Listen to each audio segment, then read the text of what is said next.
पर आते हैं। आज बहस बिहार की में हम पूछेंगे मानसून सत्र से जनता को क्या मिला, विपक्ष के हंगामे से किसका नुकसान हुआ, भाषा की मर्यादा टूटी, कौन जिम्मेदार है, चुनाव में किसका बेड़ा पार होगा, नीतीश बनाम तेजस्वी कौन किस पर भारी पड़ा है। तो चलिए मेहमानों से आपका परिचय कराते हैं। सत्ता पक्ष से हमारे साथ जेडीयू प्रवक्ता महेश दास और बीजेपी प्रवक्ता कुंतल कृष्ण जी जुड़ रहे हैं, तो वहीं विपक्ष से आरजेडी प्रवक्ता ऋषि मिश्रा और कांग्रेस प्रवक्ता अजय पासवान जी जुड़ रहे हैं। सभी मेहमानों का बहुत बहुत स्वागत। मेरा पहला सवाल ऋषि जी आपसे, 5 दिन का मानसून सत्र और सिर्फ 6 घंटे कार्यवाही, इन 6 घंटों में क्या विपक्ष अपनी बात जनता तक पहुंचाने में कामयाब रहा? संतोष जी, जो विधानसभा का सत्र अभी पूरा हुआ है, विधानसभा कैसे चले इसकी रिस्पॉन्सिबिलिटी सत्ता की भी होती है और सत्ता की ही होती है। अगर सत्ता पक्ष तैयार है कि विधानसभा चलना चाहिए तो विधानसभा का सत्र चलेगा, कोई नहीं रोक सकता है उसको। लेकिन सत्ता पक्ष को पता है कि अगर विधानसभा चलेगा तो फिर वो लोग एक्सपोज हो जाएंगे। क्यों एक्सपोज हो जाएंगे? क्योंकि मुद्दे ऐसे हैं, मुद्दे आम लोगों का, महंगाई है, भ्रष्टाचार है, जो ब्लॉक और थाना में जो भ्रष्टाचार है, शराबबंदी के नाम पर जो थाना में जो लूट हो रहा है वो मुद्दा है क्राइम। पटना जैसे शहर में हॉस्पिटल में घुसकर मारा जाता है, बड़े बिजनेसमैन को घर के सामने गेट पर मारा जाता है, मुद्दा वो है। उसके लिए इनको जवाब देना पड़ता ना, सत्ता पक्ष को जवाब देना पड़ता। उत्तर बिहार, मिथिलांचल में पानी नहीं मिल रहा है लोगों को, पानी का चापाकल, गांव गांव में चापाकल सूख चुका है, उसका जवाब कौन देगा? हर घर जल योजना का क्या हुआ? जहां पर करोड़ों रुपए खर्च हुए, उस नल से आज एक बूंद पानी लोगों को नहीं मिल रहा है, तो सवाल तो देना पड़ता। सीएजी का रिपोर्ट तो आखिरी दिन में आ ही गया, 70,000 करोड़ का अब तक इन्होंने बिल नहीं सबमिट किया है पिछले 1 साल में, तो सवाल तो थे यहाँ पर। एसआईआर, इससे बड़ा मुद्दा क्या होगा? आम लोगों को परेशान करने का इलेक्शन कमीशन का इससे बड़ा एजेंडा हो ही नहीं सकता है। आपको एसआईआर कराना था तो कुछ दिन पहले कराते, 1 साल पहले करा देते, लोकसभा चुनाव के बाद आप स्टार्ट कर देते। ये अंतिम 2 महीने में एसआईआर करने का मतलब है कि आप भारतीय जनता पार्टी को मदद करना चाह रहे हैं इनडायरेक्टली। तो सवाल तो सारे हैं यहाँ पे जनता के सामने। और लोकसभा में ये क्या बोलते, विधानसभा में हमारे मंत्री श्रवण कुमार जो बोल रहे थे कि काला कपड़ा पहन के ये लोग आ गए। सर श्रवण कुमार जी, मैं भी आप ही के पार्टी का विधायक था 2015 में। इसी विधानसभा ने आप लोगों ने हम लोगों को बोला था कि फलना दिन काला कपड़ा पहन के आना। क्यों?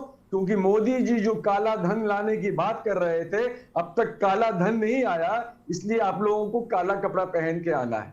तो उस समय तो श्रवण कुमार भूल गए कि भाई क्यों काला कपड़ा पहन के आए थे, क्योंकि एज अ प्रोटेस्ट सरकार के विरुद्ध हमारा जो एजेंडा है, सरकार विपक्ष की बात, आम जनता की बात सुन नहीं रही है, उसके विरुद्ध हमारा एजेंडा था। क्योंकि हम लोगों को पता था कि ये लोग विधानसभा चलने नहीं देंगे। कम से कम विजुअली लोगों के बीच में मैसेज जाए कि विपक्ष हमारे मुद्दों के साथ खड़ी है, और उसके लिए हम सब पूरा इंडिया अलायंस एक होके एक रहे। और चिंता न करें एनडीए के लोग, भारतीय जनता पार्टी के लोग, जनता हमसे और आपसे बहुत होशियार है, उनको पता है। इसलिए तो जनता होशियार है, इसलिए आप किसी भी सर्वे में चले जाइएगा, कोई भी सर्वे हो रहा हो, किसी भी एजेंसी का हो, उसमें मुद्दा क्या? तेजस्वी यादव सबसे नंबर 1, लोगों के पसंदीदा उम्मीदवार मुख्यमंत्री के तेजस्वी यादव हैं। इसलिए भारतीय जनता पार्टी, जनता दल यू, भारतीय लोग चिंता बिल्कुल न करें, जनता तैयार बैठी है 2025 के विधानसभा चुनाव में इन लोगों को सत्ता से बाहर करने। ठीक है ऋषि जी, वैसे आपकी जानकारी के लिए बता दूं, दिल्ली में अरविंद केजरीवाल ऐसे ही सर्वे में आगे चल रहे थे, लेकिन क्या हुआ था सब जानते हैं। हरियाणा का भी सर्वे तो सबको मालूम है, लेकिन हमारी डिबेट आज सर्वे पर नहीं है, हमारी डिबेट आज सर्वे पर नहीं है। कर रहे थे तो उसके बारे में बता देते ऋषि जी, हमारी रिपोर्ट आज सर्वे पर नहीं है। आपने कुछ मुद्दे, पानी की बात की, महंगाई की बात की, कानून व्यवस्था की बात की, एसआईआर की बात की, इसमें से एसआईआर और कानून व्यवस्था को छोड़कर कौन से मुद्दों की गूंज विधानसभा में या विधान परिषद में सुनाई दी? क्योंकि भारतीय जनता पार्टी और जनता दल यू के लोग नहीं चाहते थे कि विधानसभा चले। अगर विधानसभा चलता तो ये सारी बातें लोगों के सामने आती, सवाल होता, जवाब सरकार को देना पड़ता। आज के दिन में एक मंत्री आपका जो कोर्ट से कन्विक्टेड है और वो आज के दिन में मुख्यमंत्री के बगल में बैठ रहा है, इस्तीफा नहीं मांग सकते क्योंकि वो भारतीय जनता पार्टी का मंत्री है। और यही मांझी जी इस पर आरोप लगा था, यही मुख्यमंत्री थे 2005 में, एक दिन के अंदर उन्होंने मांझी जी से इस्तीफा लिया था। और आज ये कोर्ट से कन्विक्टेड मंत्री को हटाने में मुख्यमंत्री जी को पता नहीं है, शायद उनको पता भी नहीं होगा कि उनके मंत्रिमंडल में एक ऐसे मंत्री हैं जो कोर्ट से नकली दवाई के मामले में कन्विक्टेड है। तो ये तो स्थिति है। तो भारतीय जनता पार्टी को पता था कि ये सारे मुद्दे उठेंगे, इसलिए वो ही लोग नहीं चाहते थे कि विधानसभा चले, हाउस नहीं चले, वो तो हमेशा चाहते। नहीं तो किसी भी सरकार का उप मुख्यमंत्री जो नंबर 2 पोजीशन में है सरकार में, उनकी भाषा आपने देखा, सम्राट चौधरी जी जिस तरह से बोल रहे थे, जो उनका बॉडी लैंग्वेज होता है, अगर छोटा बच्चा विधानसभा में हो तो डर जाए। ये कौन है भाई? बॉडी लैंग्वेज तो हमने तेजस्वी यादव जी की भी देखी थी। अगर आप किसी की पतलून गीली कर देने की बात कर रहे हैं, भाई बीरेन क्या कुछ कह रहे थे उससे एक दिन पहले, तो आपको जवाब अगर सम्राट चौधरी ने दिया, भाषा जो भाषा की जो मर्यादा थी वो दोनों तरफ से ताक पर रखी गई, कोई एक पक्ष इसके लिए जिम्मेदार नहीं है। भाई वीरेंद्र सर एक सेकंड, संतोष बाबू 1 मिनट चाहूंगा मैं आपका।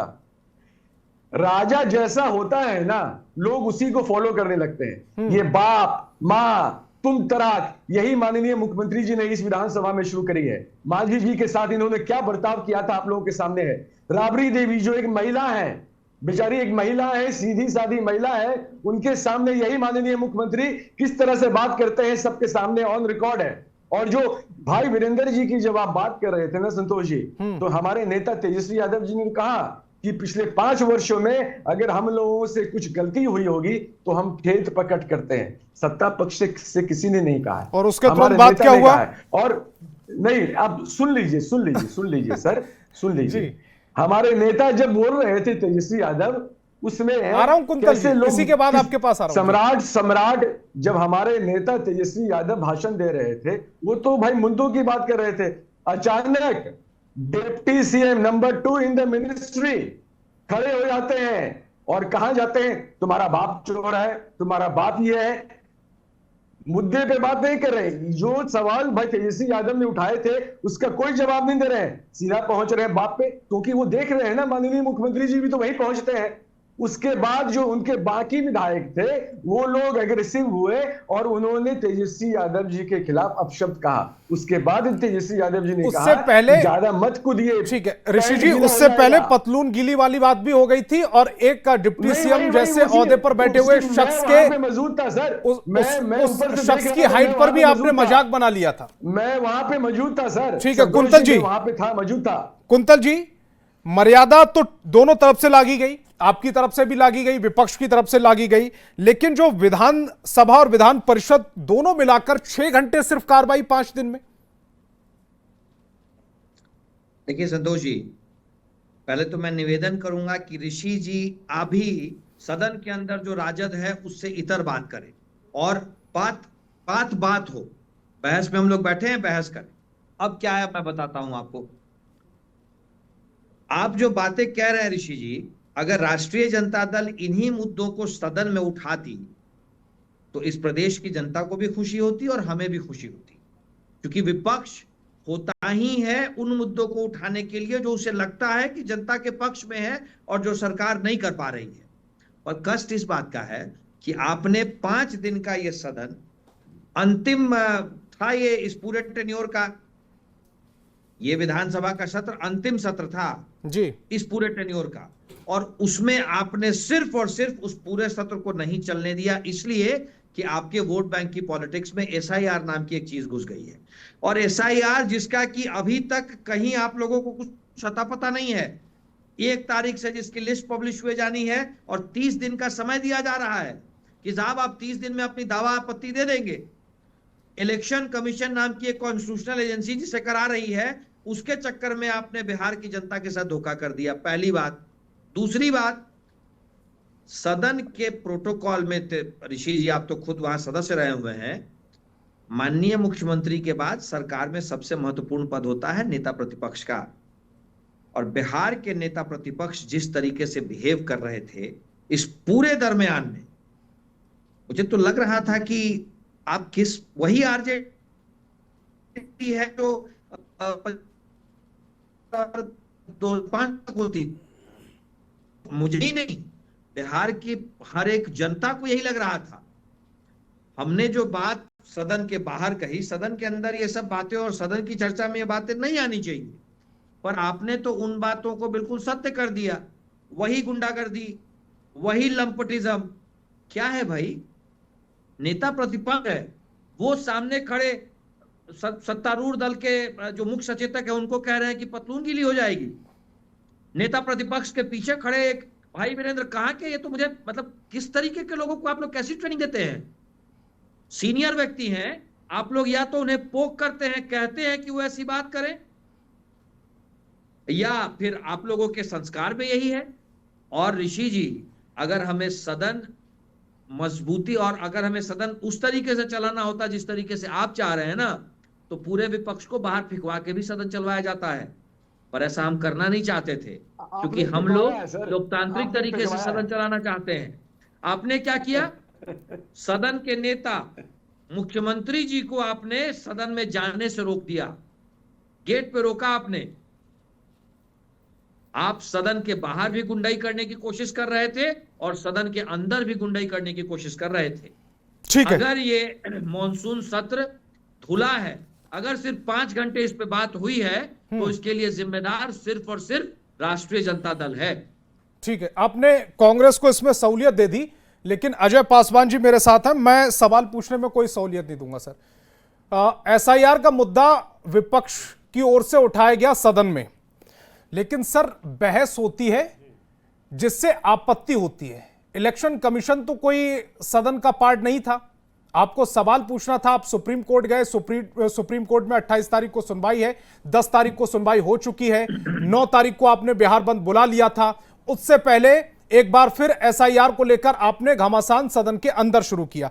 ऐसा टॉपिक जिसका जवाब सत्ता पक्ष नहीं दे सकता था, सत्ता पक्ष उसमें कोई पार्टी नहीं था। अजय पासवान जी, तो एसआईआर की संतोष जी पर जो आपके सवाल थे उसकी बलि चढ़ गया पूरा सदन। देखिए संतोष जी, एसआईआर एक ऐसा महत्वपूर्ण मुद्दा है कि अगर ये विधानसभा में नहीं उठेगा, लोकसभा में नहीं उठेगा, अगर दोनों ही पक्ष विपक्ष दोनों ही लोकतांत्रिक व्यवस्था में जनता के बीच जाने के लिए तैयार है, और जो एसआईआर हो रहा है उसमें जो पारदर्शिता की कमी है या फिर जो चीजें छन कर आ रही हैं, अगर उस पर सवाल और डिबेट विधानसभा में नहीं होगा, अगर तो कहां होगा सवाल? ये आपने कहा कि वो कॉन्स्टिट्यूशनल बॉडी है, तो क्या विधानसभा और लोकसभा उसके लिए जिम्मेवार नहीं है? आखिर अंत में आना तो लोकसभा और विधानसभा के पास ही है चीजों का। तो सरकार की जो व्यवस्था है जिसमें कॉन्स्टिट्यूशनल व्यवस्थाएं अजय जी, मेरा सवाल ये था, आपको ऑब्जेक्शन एसआईआर को लेकर, टाइमिंग को लेकर जो था, पहले आप उसमें बहुत सारे दस्तावेजों को लेकर भी ऑब्जेक्शन कर रहे थे, उसके बाद तेजस्वी यादव का ये बयान आया कि नहीं, हमें टाइमिंग को लेकर हमें टाइमिंग को लेकर ऑब्जेक्शन है। मामला सुप्रीम कोर्ट में पेंडिंग भी है, सुनवाई इसमें चल भी रही है, 28 तारीख को आपको तारीख भी दी गई। आप सरकार से क्या पूछना चाह रहे थे इसमें? सरकार क्या जवाब देती है एसआईआर को लेकर? हो जाएंगी 28 तारीख नहीं, सरकार बताएगी ना। मान लीजिए कि एसआईआर जो चल रहा है, जो जिसमें पारदर्शिता की कमी है, जो आंकड़े आ रहे हैं, उस पर डिस्कशन तो करना है ना। अगर उस पर जवाबदेही तय तो मान लीजिए कि बाद में होगा, 1 तारीख के बाद जो होगा, मगर जो चीजें सामने आएंगी उसका कौन जवाबदेही होगा? वो रिकॉर्ड में तो बनेगा ना कि जो पक्ष पूछ रहा है या विपक्ष पूछ रहा है उसमें क्या अंतर आता है। तो हम तो उनको ऑन रिकॉर्ड लाना चाहते हैं। तो एसआईआर जैसे मुद्दे को भी सत्ता पक्ष ने जिस तरह से इग्नोर किया है, वो कहीं भी लोकतांत्रिक व्यवस्था के लिए अच्छा नहीं है। और कल जो घटनाएं हुई जिसमें तेजस्वी जी को यहां तक बोलना पड़ा कि हम इलेक्शन का बायकॉट करते हैं, तो ये तो तानाशाही व्यवस्था है ना। जिस तरह से तानाशाही रवैया अपनाया गया है, ना आप कुछ बोलने दे रहे हैं, ना कुछ आप प्रेजेंट करने दे रहे हैं, तो ये क्या है? ये तो मानसून सत्र को चलाने की पूरी तरह से जिम्मेवारी सरकार पक्ष की होती है। कंफर्म हो गया है कि तेजस्वी यादव जी बायकॉट कर रहे हैं इलेक्शन का, उस पर हम जवाब। अजय जी, आपसे बात हो गई? नहीं हुआ है, उतनी मजबूरी हो गई। नहीं, उनकी मजबूरी है, उन्होंने यहां तक कह दिया, मतलब ये तानाशाही रवैया था। तो इस तानाशाही व्यवस्था कहा कि हम अपने सहयोगी दलों से इस पर बात करेंगे, हम बायकॉट कर सकते हैं। उन्होंने ये नहीं कहा कि हम बायकॉट कर देंगे। बाइकआउट कर आपसे बात सकते हुई हैं इसको लेकर? यही तो तानाशाही व्यवस्था का जवाब है। जिस तरह से तानाशाही रवैया जो चल रहा है विधानसभा में, तो कोई भी मजबूर होकर बोल सकता है कि अगर चुनाव में लोकतंत्र में विश्वास नहीं है तो आप अपने हिसाब से जिस तरह से चीजों को कर रहे हैं, विपक्ष को इग्नोर कर रहे हैं, तो कोई भी व्यक्ति ऐसा शब्दों का उच्चारण कर सकता है। ये तो सत्ता पक्ष को समझने की बारी है ना कि कैसे विपक्ष का एक महत्वपूर्ण नेता इस तरह की बात कहने को मजबूर हुआ है। ठीक है महेश जी, क्या सरकार की जिम्मेवारी नहीं है चीजों को? ठीक है महेश जी, अगर को कंट्रोल एसआईआर करना पर और चर्चा बाकी चाह चीजों रहा का था जवाब देना। विपक्ष, ठीक है आप पार्टी नहीं थे, एसआईआर में आपका कोई हस्तक्षेप नहीं है, आप हस्तक्षेप कर भी नहीं सकते, वो इलेक्शन कमीशन स्वतंत्र बॉडी है और वो एसआईआर चाहती है तो वो करा रही है और इसके बाद झारखंड में भी होगा, ये भी तय हो चुका है। लेकिन अगर चर्चा करना चाह रहे थे तो चर्चा करने देते, क्या दिक्कत थी? देखिए संतोष जी, दरअसल है क्या कि विपक्ष के लोगों को न संविधान पे भरोसा है, न लोकतंत्र पे भरोसा है, न न्यायालय पे भरोसा है। इसका आपको जीता जागता उदाहरण मिल भी गया होगा। तो विधानसभा जब लोकसभा बना किस चीज न्यायालय के ने लिए है? इनको सवाल आदेश- जवाब के लिए ही तो अरे भाई बना है साहब, ना। अजय जी, नहीं, अपने आपके समय समय पर। में हम नहीं बोले थे। आप जब कुछ भी इनको- बोल देंगे, हम स्वीकार नहीं करेंगे ना। अजय जी न्यायालय अपने में समय समय पर दिया आपने गया, कुछ भी, उसके एक आपने दिन जो भी पहले दलीलें भी ये रखी लोग- उन्होंने भी सुना ना, उसके बाद वो संतोष जवाब जी- दे रहे हैं। आप नोट कर लीजिए, अपने टर्न पर इनका जवाब दे संतोष दीजिएगा। जी जी, इसीलिए इन लोगों को न्यायालय ने जब समय दिया केस सुनवाई का, तब ये लोग एक दिन पहले सड़क पे आके आंदोलन किया और किस तरह से ये सड़क पे भी अपना रवैया दिखाया, ये पूरे बिहार की जनता ने देखा है। पार्लियामेंट में इन लोगों को एसआईआर पे डिस्कशन के लिए इन लोगों को 16 घंटा का समय दिया गया, लेकिन फिर भी ये लोग क्या किए, काला कपड़ा पहन के सिर्फ आके विरोध करने का प्रयास किए। चाहे नेता सदन हो या स्पीकर हो, सभी को बाहर से लेकर सदन के अंदर तक इन लोगों का जो गुंडई का रूप था, ये किस तरह से हुआ है, ये पूरे बिहार की जनता ने देखा है। और इन लोगों की दोहरी चरित्र को आपको समझने की जरूरत है कि ये लोग कह रहे थे, टाइम पीरियड के लिए भी कह रहे थे, उसके बाद देखिए कि ये लोग एक पॉलिटिकल पार्टी के द्वारा बीएलए का भी नियुक्ति किया जाता है, तो ये लोग बीएलए का अंदर अंदर नियुक्ति भी कर रहे हैं और एसआईआर का विरोध भी कर रहे हैं। तो आप समझिए इन लोग कहां खड़ा है ये तो पता नहीं। और जिस तरह से चुनाव से पहले इंपॉर्टेंट इशूज पे सेशन चल रहा था, उस पे ये लोग कोई भी मुद्दे पे तो ये लोग डिस्कशन करने के लिए तैयार नहीं थे। आपने देखा होगा कि हाउस के अंदर जिस तरह से ये लोग स्पीकर के आगे तक जाके कुर्सी टेबल उठाने का, और इनके लंपट जो विधायक हैं वो किस तरह के भाषाओं का प्रयोग किए हैं, महेश जी थोड़ी सी यहाँ पर भाषा थोड़ी सी मर्यादित रखते हैं, क्योंकि ये सदन नहीं है, ये टीवी डिबेट है और यहाँ पर बड़े लोग बड़ी संख्या में लोग टीवी डिबेट को देखते हैं और उसके बाद ये सोशल मीडिया पर कई दिनों तक वायरल होती रहती हैं क्लिप्स जो हम बोल देते हैं यहाँ पर। जी संतोष जी, इन लोगों ने जो अपना चरित्र वहां दिखाया है उसको तो बिहार के जनता को बताने की जरूरत है ना। वो देख लिया ना ये सर। लोग जिस तरह से संविधान को लेकर के चलते तो हैं, लेकिन उस संविधान को मानते कहां हैं? आप बताइए ना कि बिहार में 77,000 बूथ है, 50,000 पहले से बीएलओ नियुक्त था, उसमें 22,000 फिर से एक्स्ट्रा नियुक्त किया गया, एक बूथ पे मात्र 1200 वोटर होता है। तो आप समझिए कि एक बीएलओ आराम से नहीं कर सकता है क्या एक महीने में? तो ये लोग का जो सवाल इन लोगों का है, इस सवाल का वो यही चर्चा बिहार करना की चाह रहे जनता को समझ में आ रहा है, न पॉलिटिकल पार्टी को। ये लोग जिस तरह से कुंतल जी आ रही है आपकी आवाज, जनता को बार बार गुमराह करने का प्रयास, संतोष जी बार बार गुमराह करने का जो प्रयास कर रहे हैं, क्या आपको एक भी पब्लिक डोमेन से कोई ऐसा? ठीक है कुंतल जी कुछ कहना चाह रहे हैं, उसके बाद ऋषि जी आपके पास आ रहा हूं। वैसे टर्न ऋषि जी का था, लेकिन कुंतल जी अपनी बात जल्दी से रखिएगा, उसके बाद ऋषि जी के पास आ रहा हूं। जी संतोष जी, देखिए मैं सिर्फ इतना कहना चाह रहा हूं कि भाई अभी तक जो चीज नहीं आई है उस पे कृपया जनता के बीच में गलतफहमी न फैलाएं। दो चीजें, एक तो हम लोग इलेक्शन कमीशन के स्पोक्स पर्सन नहीं है, इलेक्शन कमीशन से आपने बात करनी है, पूरा का पूरा विपक्ष सुप्रीम कोर्ट में गया, सुप्रीम कोर्ट का आदेश था ना कि भैया इस प्रोसेस को कंटिन्यू रखो। दूसरी बात, 1 तारीख को जब लिस्ट आ जाएगी डिजिटल और आपके हाथ में भी, तब आपसे निवेदन होगा, अगर किसी का भी नाम छूटा होगा, किसी भी बोनाफाइड का नाम छूटा होगा वोटर का, प्लीज हमें बताएं, हम आपके साथ हैं। हमारी भी कोशिश यही है कि हमारा एक भी बोनाफाइड वोटर का नाम नहीं छूटे, जो सही का वोटर है एक का भी नाम नहीं छूटे। और अगर हमारे विपक्षियों को, राष्ट्रीय जनता दल के बीएलओज को, भैया 80,000 बीएलएज आपने अपॉइंट किए हुए हैं, 80,000 हमने भी अपॉइंट किया है। आप हमें बताएं ना, संतोष जी बैठे हैं टीवी डिबेट पे, आप बताएं एक भी व्यक्ति का नाम अगर छूटेगा संतोष जी, मैं जिम्मेदार लेता हूं, मैं साथ में जाऊंगा ऋषि मिश्रा कि कृपया 1 तारीख तक का इंतजार करें। लेकिन जिसका छूटेगा उसके लिए 1 महीने की प्रोसेस है। 1 अगस्त से 1 सितंबर तक आप अपना नाम जुड़वा सकते हैं ऋषि जी।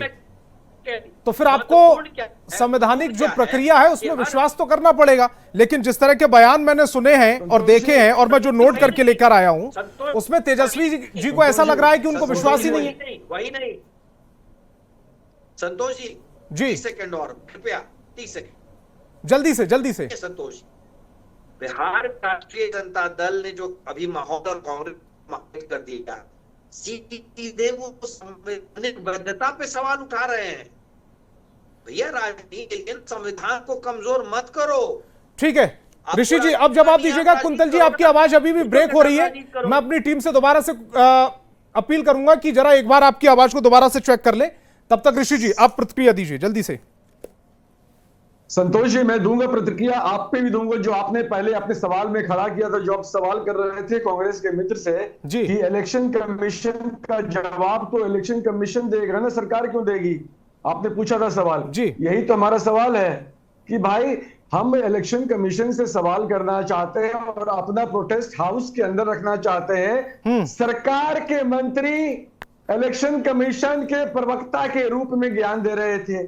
अभी आपके डिबेट में कुंतल बाबू इलेक्शन कमीशन को डिफेंड कर रहे थे। अरे भाई, भाजपा क्यों इलेक्शन कमीशन को डिफेंड कर रही है भाई? दूसरी बात, कुंतल जी संस्कार की बात कर रहे थे कि आरजेडी का संस्कार क्या है। मैं भी उनको संस्कार समझा दूं। यही विधानसभा गवाह है जिसमें एक मंत्री अपने स्पीकर को बेइज्जत करता है और बोलता है ज्यादा व्याकुल मत होइएगा। यही विधानसभा है, रिकॉर्ड पर है, दिखाइएगा क्लिप। यही विधानसभा है। एक दिन पहले स्पीकर को नकार रहे थे मंत्री, खड़े बिहार के डिप्टी सीएम कुर्सी पर कूद रहे थे। स्पीकर बोल रहे थे आप बैठिए, आप हाउस मत चलाइए। अंत में स्पीकर साहब गुस्सा में उन्होंने हाउस को एडजर्न किया। यही संस्कार है ना, हाउस को कैसे चलाना है। आप लोग सारा सवाल ऑपोजिशन से कर रहे हैं। अरे आप लोग अपने आप में देख लीजिए ना, आपके डिप्टी सीएम, आपके स्पीकर को जो लोग एक ही पार्टी के हैं और स्पीकर बहुत सीनियर हैं, उनकी बात नहीं मानने को तैयार है। ये भी हम सब देख रहे हैं, जनता देख रही है इन सब चीजों को। इसलिए संस्कार की बात प्लीज, अब हिपोक्रेसी नहीं होना चाहिए। जनता को सब पता है डिप्टी सीएम कैसे खड़ा होके एज ए विलेन, जिससे कि बच्चा डर जाए कि तुम्हारा बाप ये, तुम्हारा बाप वो, इतना जोर जोर से चिल्लाए। बॉडी लैंग्वेज देखिए, बच्चा डर के घर के अंदर बैठ जाएगा। इसलिए भारतीय जनता पार्टी को नहीं बोलना चाहिए। दूसरी बात कि डिप्टी, आपने कहा कि कहां से, किस सूत्र से ये लोग सवाल खड़ा कर रहे हैं। सर, हम लोग किसी सूत्र से सवाल नहीं खड़ा कर रहे हैं। नहीं, सूत्र का मैंने जिक्र नहीं किया क्योंकि मुझे तेजस्वी यादव का वो बयान याद है। कुंतल जी ने कहा, कुंतल ने कहा है ना भाई, कुंतल जी ने अभी कहा है, कुंतल जी ने कहा है ना जी, अभी कहा है कुंतल जी ने कि आप लोगों के पास इंफॉर्मेशन कैसे है। अरे यही डिप्टी सीएम, यही तो बोलते हैं, बरबोले जो डिप्टी सीएम है, उछल कूद करने वाले जो डिप्टी सीएम है, इन्हीं का बयान है जो अखबारों में छपा है कि जो लोग बांग्लादेशी लोग हैं, जो लोग नेपाली लोग हैं, जो लोग म्यांमार के लोग हैं, इन लोगों का लिस्ट आ चुका है, इन लोगों को छाटा जाएगा भाई। अरे आपके पास कौन सा डेटा कहां से आ रहा है? आज हाउस के अंदर विजय चौधरी जी भी डेटा दे रहे हैं, इतना हो चुका है, इतना हो चुका और इतने दिन में हम पूरा कर लेंगे। अरे सर, आपके पास इलेक्शन कमीशन आपको क्यों डेटा दे रही है? इलेक्शन कमीशन तो प्रेस रिलीज जारी कर रही है, डेली का डेटा दे रही है। सर, मैं भी चला रहा हूं प्रेस रिलीज। अरे सर, फिर मोदी जी वाला आदत भी तो इलेक्शन कमीशन को हो गया है ना, एक तरफा बयान देने का। यही मोदी जी की जो आदत है ना कि बस आए, भाषण दिया, चले गए। अरे सवाल कौन लेगा? हाउस का अभी हमारे मित्र कुंतल जी कह रहे थे सीएम के बाद सबसे इंपॉर्टेंट पद होता है ऑपोजिशन लीडर का। हमारे नेता तेजस्वी यादव जो ऑपोजिशन के नेता है, इलेक्शन कमीशन से मिलने गए थे, उन्होंने ऑफिशियली लिख के दिया था, जिन चीजों पर उनको डाउट था उन्होंने लिख के दिया था। एक बार भी फॉर्मल रूप में इलेक्शन कमीशन ने जवाब नहीं दिया। तो किस संस्था की बात कर रहे हैं आप लोग? हम लोगों को बहुत अच्छा लगता है, आपको भी बड़ा अच्छा लगता होगा कि हम इलेक्शन कमीशन की बात करें, सीबीआई की बात करें, ईडी की बात करें, लेकिन एक्शन क्या है? पिछले 10 वर्षों में जो इनकी स्थिति हुई है, जो हार्ड फैक्ट्स हैं, ऋषि जी, हम लोग भाग नहीं ऋषि सकते। जी। आखिरकार सुप्रीम कोर्ट को क्यों कहना पड़ा कि आप आधार को भी इंक्लूड करिए?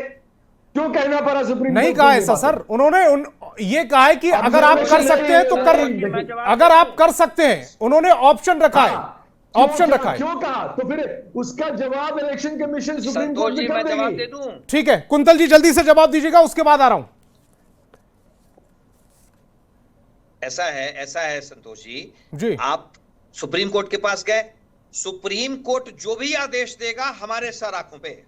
सुप्रीम कोर्ट का अगर क्लियर कट डायरेक्टिव आ जाता है कि भाई आप आधार को इस्तेमाल करो, इलेक्शन कमीशन अगर आधार को इस्तेमाल कर लेता है, तो हम अपने सारे ब्लॉक लेवल एजेंट्स को, बूथ लेवल एजेंट्स को ये बात कह देंगे कि भाई आधार को भी आप डॉक्यूमेंट माने।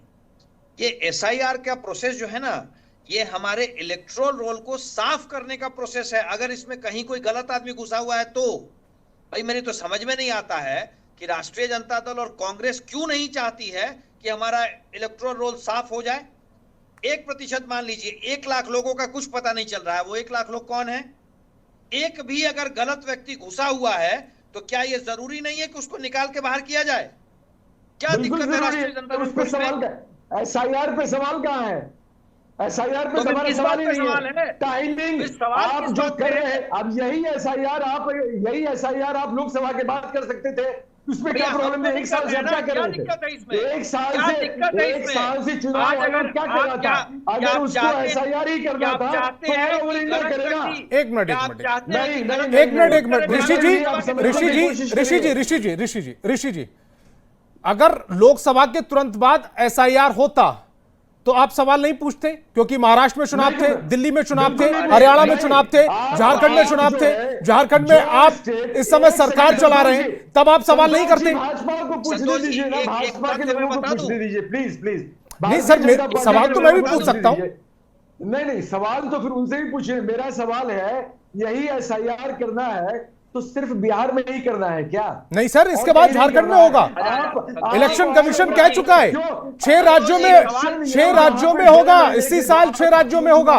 संतोष जी, कृपया जवाब देने दें। सवाल इंटेंशन पर है।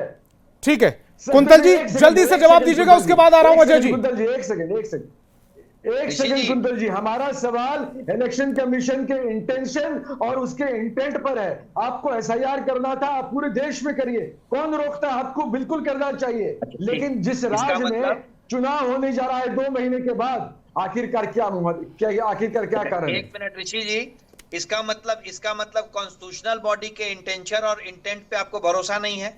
ना आपको इलेक्शन कमीशन पे भरोसा है, ना सुप्रीम कोर्ट पे भरोसा है, तो किस पे भरोसा है? डाउट है। नहीं, डाउट है, इलेक्शन कमीशन को डाउट है। भरोसा है, हम लोगों को इंडिया अलायंस के लोग पहुंच चुके हैं। अरे हम भाई, लोगों ने तो सुप्रीम कई कोर्ट बार पे कंप्लेंट भरोसा किया, है, नहीं महाराष्ट्र है। के बारे में कंप्लेंट ठीक है, किया ठीक है, अजय जी को स्क्रीन पर लेकर आए। कुंतल जी, आऊंगा आपके पास दोबारा से। अजय जी, अगर इलेक्शन कमीशन यही जो एसआईआर की प्रक्रिया है, यह महाराष्ट्र चुनाव से पहले यानी कि लोकसभा चुनाव के तुरंत बाद करती, तो क्या महाराष्ट्र चुनाव नहीं था, दिल्ली चुनाव नहीं था, हरियाणा नहीं था, झारखंड नहीं था, और उस समय आप ऑब्जेक्शन नहीं करते टाइमिंग को लेकर? या 6 महीने बाद भी करती, या 6 महीने बाद भी करती, आज से बिहार इलेक्शन के बाद भी करती, तो क्या देश में कहीं पर चुनाव नहीं होने थे? अगर एसआईआर सिर्फ बिहार में करना था तो लोकसभा चुनाव के बाद बिहार में करना। ऋषि जी, अजय जी से सवाल है। ऋषि, अजय जी। संतोष जी, देखिए, महाराष्ट्र चुनाव में जो इलेक्टोरल रोल सामने आया, तो आप देखेंगे कि जिस तरह से अक्टूबर के में वहां चुनाव था और लोकसभा का चुनाव जो है जून के आसपास हुआ, मई जून, तो 3 महीने में 90 लाख वोटर का अंतर पाया गया। मई 40 लाख, तो वो 90 लाख वोटर्स का अंतर था। 40 से जी, 45 40 लाख वोटर का अंतर था। तो 3 महीने में, जी 3 महीने में इतना अंतर हुआ। दूसरा, एक बड़ी गड़बड़ी भी पाई गई थी कि एक फ्लैट से 3,500 से ज्यादा मतदाता एक ही कमरे के फ्लैट में जोड़े गए थे। तो ये चीजें सस्पिशियस रहा है। अब तो विपक्षी दल दोनों और पर मेरा काउंटर लगातार क्वेश्चन आप है, देखेंगे एक राहुल जी ने मिनट भी, अजय जी, दोनों पर मेरा काउंटर क्वेश्चन है। मैं पूरा कर लूं। 2009 में तो आपकी सरकार थी केंद्र में, 2009 में लोकसभा के चुनाव और विधानसभा के चुनाव के बीच में 30 लाख वोटर बढ़े थे, वो कैसे बढ़े थे? जी, तो एक और दूसरा जो आपने कहा कि एक फ्लैट से कई वोटर निकले, यही तो शुद्धिकरण हो रहा है सर। 3,500 एक, तो ये कैसे था, कहा था जब हमने इस बात को उठाया है, तो जब इस पे तो इसका क्रेडिट सर आपने उठाया, इलेक्शन कमीशन के दिमाग में आया, उन्होंने एसआईआर कराया, आप क्रेडिट ले लीजिए सर, लेकिन एसआईआर की प्रक्रिया तो ठीक हुई ना फिर। देखिए मैं बता रहा हूं, कुंतल जी अभी कह रहे थे कि 1 लाख कुछ वोटर जो है मिसिंग है। हो सकता है ये वही दलित पिछड़े हैं जिनकी बात हम कर रहे हैं, जो टाइमिंग की बात हम कर रहे हैं, ये वही लोग हैं नहीं जो नहीं, तो फिर वो कैसे कह सकते हैं कि दूसरे लोग हैं? तो ये वही लोग हैं जिनको छाटने की कोशिश की जा रही है, जो गरीब है, पिछड़ा है, दलित है। मेरा सवाल आपने सुना सर, नहीं है, मेरा सवाल सुना, राज्य से बाहर गए हुए आप टाइमिंग पर सवाल उठा रहे थे जी। ये 6 महीने बाद भी प्रोसेस होती बिल्कुल, तो चुनाव नहीं होते, देश में कई चुनाव नहीं होते। फिर दीदी वहां पर बंगाल में सवाल नहीं करती। अरे नहीं क्यों, ये 1 नेशन 1 चुनाव की बात करते हैं, और जब आप उस पर भी तो राजी नहीं है सर, आपत्ति करते हैं। और हम जब पारदर्शिता की बात करते हैं, तो ये कुछ जवाब देने के लिए तैयार नहीं होते हैं। संतोष जी जवाब मेरा आपने जो सवाल किया है कि हरियाणा में चुनाव थे, महाराष्ट्र में चुनाव थे, झारखंड में चुनाव थे, अरे भाई एसआईआर तो बिहार में करवा रहे हैं, सब जगह तो आप करवा नहीं रहे सर, सब जगह होगा। अब इसके बाद आपके पास या तो आप अपडेटेड नहीं है, या तो ऋषि जी आप बहुत समझदारी के साथ उस बात को दबाने की कोशिश कर रहे हैं कि झारखंड का अगला नंबर है, इलेक्शन कमीशन कह चुका है। आपने सवाल खड़े किए कि लोकसभा चुनाव के बाद अगर होता है एसआईआर तो फिर चुनाव झारखंड में था, अगर एसआईआर तो अगर सिर्फ बिहार में कराना था। संतोष जी मेरी आवाज, कुंतल जी आ रहा हूं आपके पास, महेश दास जी के पास बहुत देर से नहीं गया हूं, महेश जी जल्दी से जवाब दीजिएगा। नहीं एसआईआर कहीं और तो नहीं हो रहा है ना आपको संतोष जी, तो आपको ऐसा क्यों लग रहा है कि आगे होगा नहीं? चुनाव के बाद हो सकता था। ऋषि जी ऐसा आपको क्यों लग रहा है कि आगे नहीं होगा? अगला नंबर झारखंड का है, 6 राज्यों में इसी साल होना है। उससे क्या फर्क पड़ रहा है सर? अभी तो बिहार ना झेल रहा है, अभी तो हम लोग ना झेल रहे हैं। जिस राज्य को अगले 2 महीने के भीतर में चुनाव में जाना है, उस वोटर को ना झेलना पड़ रहा है भाई। मेरा सवाल उस पर है। संतोष जी, कुंतल जी आ रहा हूं, इसके बाद महेश जी से एक रिएक्शन ले लूं, उसके बाद आ रहा हूं आपके पास। महेश जी, मैं जवाब दे दूं। कुंतल जी आ रहा हूं आपके पास, महेश जी जल्दी से जवाब दीजिएगा। कुंतल जी महेश जी के पास गया नहीं बहुत देर से। जी संतोष जी, बिहार ऐसा पहला नहीं है, इससे पहले भी एसआईआर 31 दिन में इलेक्शन कमीशन दूसरे स्टेट में करा के दे रखा है। ये लोग जिस तरह से सवाल कर रहे हैं, इन लोगों का सवाल का मतलब क्या है हमको समझ नहीं आता है। अरे भाई, जो जिनका मतदाता का होना है वो तो सवाल कर नहीं रहे हैं, इसका मतलब है कि ये हताश हैं, निराश हैं, क्योंकि इनको चुनाव में आगे जो चुनाव होने वाली है उस चुनाव में इनको कुछ मिलने वाला नहीं है, क्योंकि बिहार की जनता इनको 20 साल से तो पहले से ठंडे बस्ते में डाली हुई है और आगामी 25 से 30 भी इनको वही स्थिति में जाने वाले हैं। इसलिए ये परेशान हैं और ये किसी भी संवैधानिक संस्था को मानते नहीं है। आपने देखा होगा कि ये एक्सेप्ट भी किए हैं। अरे भाई, जब आप कोर्ट में गए उस पर विश्वास नहीं है, संवैधानिक संस्था है इलेक्शन कमीशन उस पर विश्वास नहीं है, आपको हाउस में डिस्कशन पे विश्वास नहीं है, तो आपको विश्वास किस पे है? इसका मतलब है कि आपको बिहार की जनता और देश की जनता पे भी विश्वास नहीं है। इसलिए आपको 20 साल से नकारी हुई है बिहार और देश की जनता, और आगे भी चुनाव में उसी ठीक है। कुंतल जी जल्दी से अपनी आपत्ति दर्ज कराइए, उसके बाद आ रहा हूं मैं ऋषि जी आपके पास। कुंतल जी नहीं संतोष जी, मैं आपत्ति नहीं दर्ज कराऊंगा, मैं कुछ फैक्ट्स बताऊंगा। जी एसआईआर बिहार में हो रहा है। हाँ। और केस में पार्टी कौन है? टीएमसी की सांसद महुआ मोइत्रा। एसआईआर बिहार में हो रहा है, 1 लाख लोग मिसिंग हैं। तो भैया जो मिसिंग है वो सिर्फ हमारे अकेले वो नहीं है, कुंतल जी वो अकेले नहीं है। पता नहीं है इनको। उसमें आरजेडी भी है। जवाब दे रहा हूँ। नहीं नहीं, अरे भाई सुन तो लीजिए, वो भी है जी। वो भी है। ऋषि जी, मैं आपकी बात सुनता हूं ना, अभी बहुत सारे जवाब आपको देने हैं। क्या आप चाहते हैं कि वोटर लिस्ट का शुद्धिकरण नहीं हो? ऐसा चाहते हैं क्या आप? क्या नहीं, आप वो ये नहीं चाहते कह रहे हैं कि कि इलेक्शन वोटर लिस्ट का शुद्धिकरण ना हो, वो ये चाहते हैं कि बिहार से शुरुआत ना हो। प्रॉब्लम है ही नहीं। इनका विश्वास है सिर्फ और सिर्फ जिन निकालने में, जो अब नहीं निकलेगा। किया है वो खेला हम नहीं खेलने देंगे आपको यहाँ पे। अरे साहब, आपने अरे महाराष्ट्र साहब, में किया है वो आप खेला यहाँ पर नहीं खेलने आप देंगे। अभी मान गए, आप अभी हार मान गए हैं ऋषि जी। आप हार चुके हैं चुनाव, और आप चुनाव की हार का सिर्फ एक ढूंढ रहे हैं रास्ता जिससे आप अपना चेहरा बचा सके। जी बस। हाँ, इलेक्शन कमीशन के द्वारा हम लोग चुनाव कुंतल जी को सब परिणाम पता है, इसीलिए ये डिफेंड कर रहे हैं, तो उनको सब पता है कि कैसा इलेक्टोरल रोल आने वाला है और कौन किसका वोटर है। विश्वास इलेक्शन कमीशन पर है। 2020 में भी आपने इलेक्शन कमीशन के ही माध्यम से हम लोग बढ़ाया था, और आप लोग चाहते हैं कि 2025 में भी इलेक्शन कमीशन ही आप लोग नजरिया बदलिए, वरना ये लोग के लायक भी नहीं रहेंगे।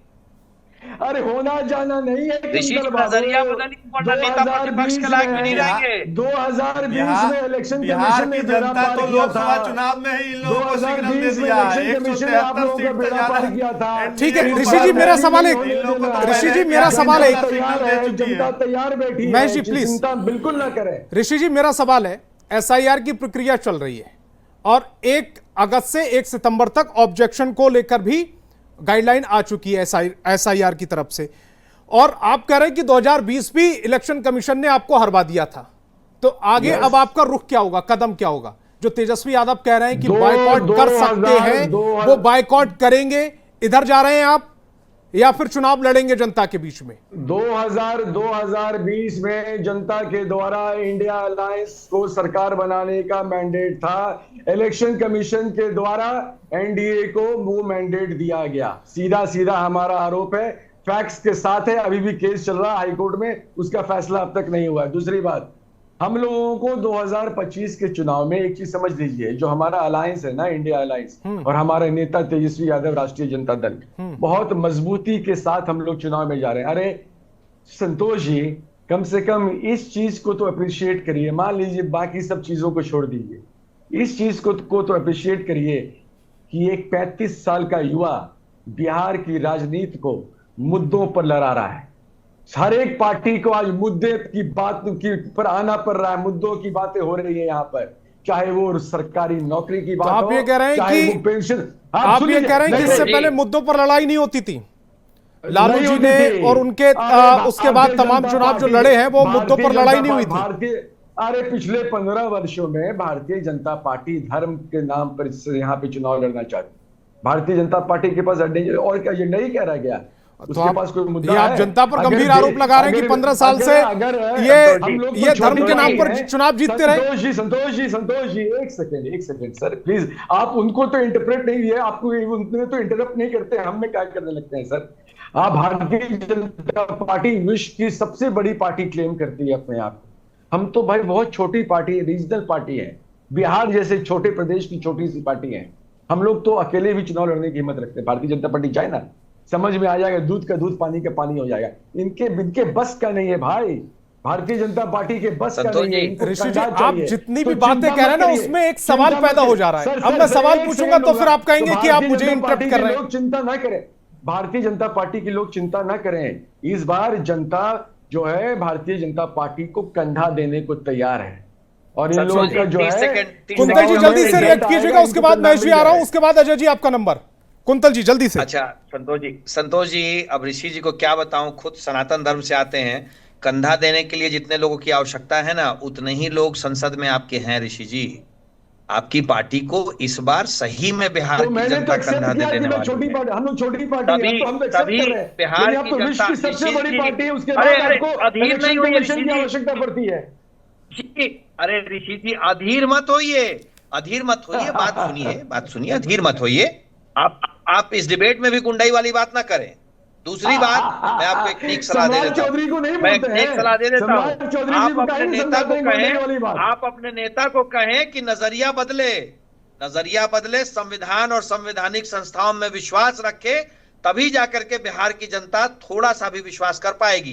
क्योंकि जो अभी यही हालत संस्कार है है विपक्ष के, नेता प्रतिपक्ष पे भी ग्रहण लग ऑपोजिशन जाएगा, की सबसे बड़ी पार्टी, नेता बिहार की प्रतिपक्ष सबसे पे बड़ी भी पार्टी ग्रहण लग के नेता जाएगा। जो बोलते हैं, ठीक है, हम महेश तो जी, अपनी महेश जी, नजरिया महेश जी, बदलिए, जल्दी से नजरिया रिएक्ट बदले, कीजिए, कुछ कहना चाह रहे थे आप भाषा है। महेश जी।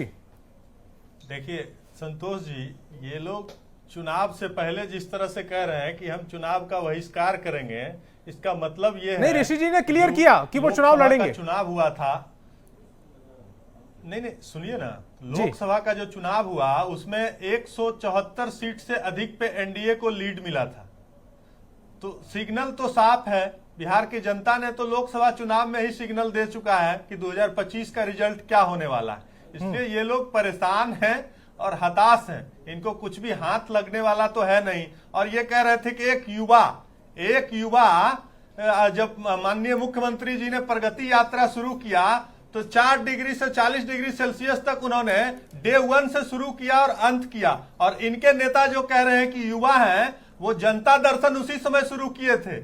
कितने पार्ट में ये पूरा कर पाए, शायद पूरे बिहार की यात्रा भी ये नहीं पूरा कर पाए। तो ये अंतर साफ है कि ये लोग जो युवा कहते हैं ना, वो युवा थका हुआ है, हारा हुआ है, उससे कुछ नहीं होने वाला। ठीक है ऋषि जी, जल्दी से रिएक्ट करिएगा, उसके बाद अजय जी आ रहा हूं आपके पास जी। अरे ये लोग जब डेटा रखे तो जरा सोच लिया कर रहे हैं कि क्या बोल रहे हैं। ये जो हमारे महेश भाई हैं, क्या डेटा रख रहे हैं, जो सोचना चाहिए। 2014 के लोकसभा सीट में 196 सीट पर भाजपा आ गई थी बिहार में। महेश जी डेटा जाके देखिएगा। उसके बाद जस्ट 1 साल के बाद बिहार की विधानसभा में 52 सीट पर आ गए थे। इसलिए चिंता न करें, डेटा पर जब बात करें तो पूरा सोचना चाहिए, क्या बोल रहे हैं उसके बारे में सोचा करिए। ठीक है अजय जी, जल्दी से अजय जी। 2015 में आप किसके सहारे से जिंदा हुए, ये भी बोल दीजिए ऋषि। अजय जी, अजय जी, अजय जी, 2015 में भी सबसे बड़ी पार्टी जिस तरह से अभी महेश भाई बोल रहे थे कि नीतीश कुमार ने 4 डिग्री से 40 डिग्री तक का जो सफर किया था, आपको भी पता होगा, गाड़ी से शुरुआत किए थे, हेलीकॉप्टर पे आ गए थे। तो ये स्थिति है माननीय नीतीश कुमार की, जो मनोदशा है और मानसिक स्थिति है, वो रिटायरमेंट के एज पे है और 25 से 30 पर आ गए हैं। और ये खुद तीसरे नंबर की पार्टी है और ये खुद जो है ना कांग्रेस महेश जी प्लीज चुनाव का परिणाम तय करेगा। तो जो नीतीश कुमार जो 25 से 30 का सपना ये देख रहा है, नीतीश 2025 तो ये तय हो चुका है। तो जो परिणाम आएगा उसके बाद ये कहीं बोलने के लायक भी नहीं रहेंगे।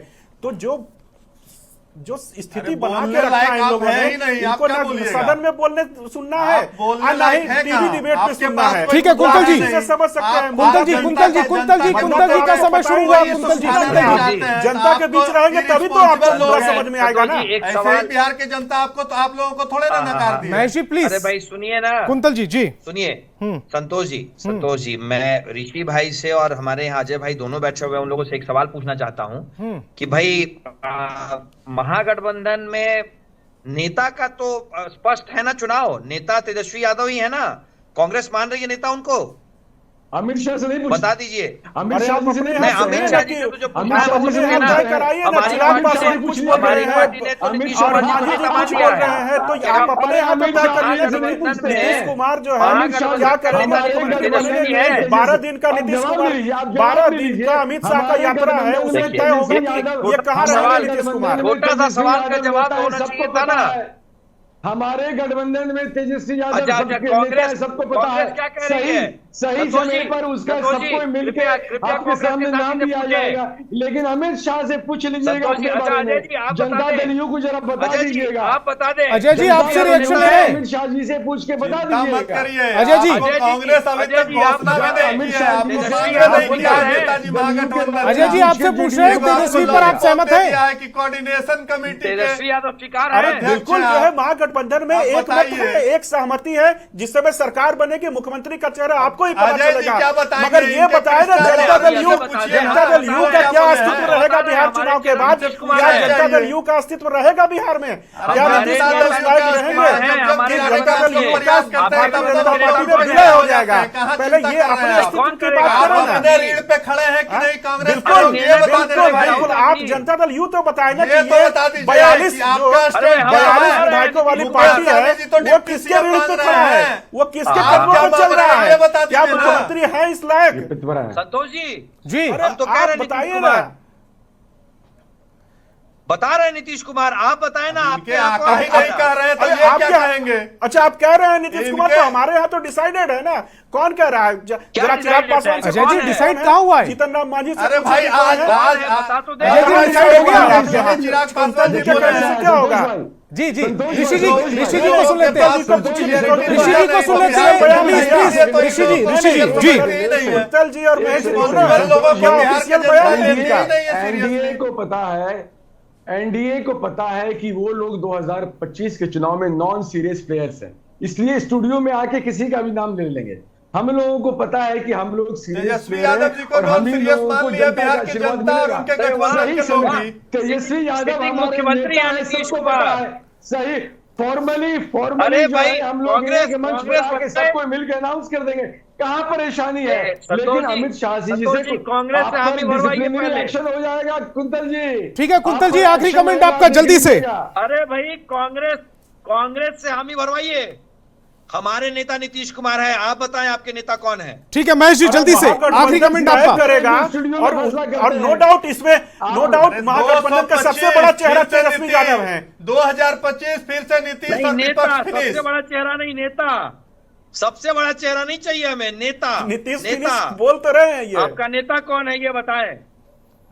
महागठबंधन का नेता कौन है ये बताएं। हमारे नेता नीतीश कुमार है। ठीक है, वो बताइए। मुझे लग रहा है कि कुंतल जी वो इस डिबेट में जवाब नहीं दे इसमें पाएगा। कोई शक तमाम है क्या? मेहमान मेरे साथ जुड़े, आपका बहुत बहुत शुक्रिया। जो समय बड़ा की कमी है, समय की कमी है। तमाम मेहमान मेरे साथ जुड़े, आपका बहुत बहुत शुक्रिया। और बहस बिहार की में फिलहाल इतना ही।